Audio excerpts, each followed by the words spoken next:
इदानीं वेद स्वाध्यायो भविष्यति। अद्य यजुर्वेदस्य तृतीयोऽध्यायस्य चतुर्चत्वारिंशं मन्त्रस्य स्वाध्यायो भविष्यति। स्वाध्यायमानमन्त्रस्य प्रघासिनो हवामहे इत्येतानि प्रथमानि पदानि सन्ति। अब वेद स्वाध्याय होगा। आज यजुर्वेद के तीसरे अध्याय के 44वें मंत्र का स्वाध्याय किया जाएगा। स्वाध्याय किए जाने वाले मंत्र के प्रघासिनो हवामहे प्रारंभिक पद हैं। इस मंत्र के ऋषि हैं प्रघासे नित्य से प्रजापति ऋषि, मरुतो देवता, गायत्री छंद, सर्जा स्वर, पुनर्गृहस्थे किंग कर्तव्य मृत्यु को दृश्यते। गृहस्थ मनुष्यों को क्या क्या करना चाहिए? वेद में क्या लिखा है? गृहस्थ मनुष्यों को क्या क्या करना चाहिए, इस विषय का उपदेश अगले मंत्र में किया है। ओम प्रघासिनो हवामहे मरुतश्च रिषादसः करम्भेन सजोषसः। इस मंत्र के भावार्थ को लिखते हुए पदार्थ को लिखते हैं महर्षि दयानंद लिखते हैं कि हम लोग अविद्या रूपी दुख होने से अलग होके, माने अविद्या से दुख होता है, अविद्या से दुख होता है, तो हमको अविद्या से अलग होना चाहिए। प्रत्येक गृहस्थी का क्या काम है जी? अविद्या से अलग होना चाहिए। सजोष सा बराबर प्रीति के सेवन करने और एक दूसरे के साथ प्रेम से रहना चाहिए। बराबर का ऐसा नहीं कि कभी दुखी हो जाओ, कभी सुख हो जाओ, कभी झगड़ा कर लो, ऐसा नहीं। माने बराबर प्रीति से के सेवन करने, दोष व शत्रुओं को नष्ट करने। एक तो अपने भीतर शत्रु बैठा हुआ है, काम, क्रोध, लोभ, मोह, ईर्ष्या, द्वेष, छल, कपट, ये सब क्या है? दोष है, व्याधि, ध्यान, संशय, प्रमाद, मैंने ये सभी दोष हैं। तो इन दोषों को हमें अपने जीवन से हटाना चाहिए। और कोई शत्रु ऐसा है जो हमें ही नष्ट करना चाहता है, तो उसे भी नष्ट करना चाहिए। अब पाकिस्तान वाला कितना बदमाशी करता है, तो कभी हम लोग सर्जिकल स्ट्राइक करते हैं ना, वो बदमाशी करता है तो उसके भीतर में जाके हम लोग मारते हैं ना। हुआ था नहीं सर्जिकल स्ट्राइक? तो यही बात कहा कि शत्रुओं को नष्ट करना चाहिए, और जो हमारे भीतर में जो दोष रूपी शत्रु है उसे भी दूर करना चाहिए। प्रकाशिना पके हुए पदार्थों के भोजन करने वाले। देखिए भोजन हमें कैसा करना चाहिए? कच्चा यदि खाएंगे ज़्यादा तो पचेगा नहीं, इसलिए कहा पके हुए अन्न को खाना चाहिए।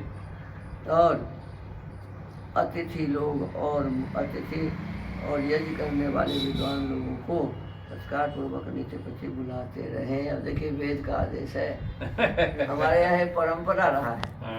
बाहर के जो लोग आते हैं तो हम लोग उनको बैठाते हैं, जल देते हैं, भोजन की व्यवस्था करते हैं, सोने की व्यवस्था करते हैं। ये हमारी परंपरा है। इसी का निर्वाह हमारे गुरुजी कल से कर रहे हैं।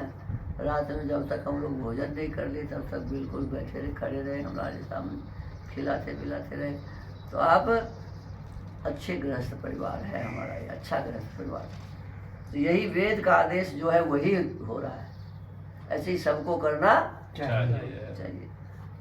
कहते हैं यज्ञ करने वाले, हम लोग क्या होना चाहिए? यज्ञ करने वाले और जो विद्वान हैं, यज्ञ करने वाले और विद्वान ऐसे अतिथि, सब अतिथि का नहीं। चोर भी बिना तिथि का आता है, डाकू भी बिना तिथि का आता है, तो वो अतिथि नहीं है, उसका सत्कार नहीं होना चाहिए, है ना जी? उसके सत्कार डंडे से होना चाहिए। तो यज्ञ करने वाले और विद्वान जो अतिथि है, ऐसे अतिथियों का हमें सत्कार करना चाहिए। कब? तो कहा नित्य प्रति। देखिए क्या लिखा है? नित्य प्रति ऐसे विद्वान यज्ञ प्रेमी अतिथि को अपने यहाँ सत्कार करना चाहिए।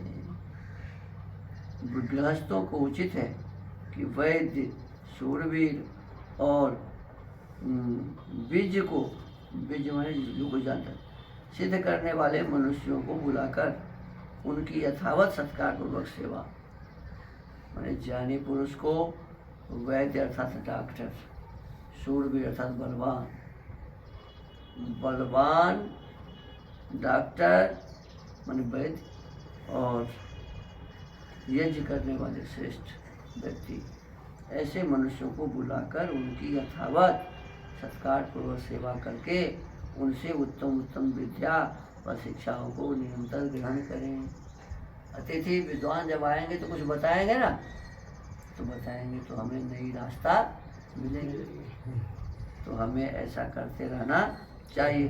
दुर्भाग्य से आजकल क्या हो गया है कि जैसे ही चले जाओ किसी के दरवाजे पर अतिथि बन के, तो कहते नहीं हमारे यहाँ जगह रहने का नहीं है। कोई कहेंगे जगह तो है लेकिन हम भोजन कहाँ से कराएंगे आपको, भोजन वाला हमारे यहाँ नहीं। अरे आप पानी पी के रहोगे तो अतिथि को भी पानी पिला देना, क्या है हमारे पास क्या नहीं है जी, नहीं है तो हम भी पानी पी के रहेंगे, हमारे अतिथि भी पानी पी के रह जाएंगे, नमक खा लेंगे, इसमें क्या है। तो ये झूठा कह देते हैं कि भाई हमारे यहाँ व्यवस्था नहीं है, रहने का नहीं है, ये बहाना हुआ। मनुष्य जीवन में ये बहाना नहीं करना चाहिए। सबसे अच्छा जीवन है, सबसे अच्छा मनुष्य का जीवन है। इस जीवन के लिए ये नियम है कि हमें विद्वानों का सत्कार करना चाहिए, अतिथियों का सत्कार करना चाहिए और उनसे उत्तम विद्या प्राप्त करनी चाहिए। तो ये आज के वेद मंत्रों का स्वाध्याय था। मैं एक पुस्तक प्रतिदिन पढ़ता हूँ।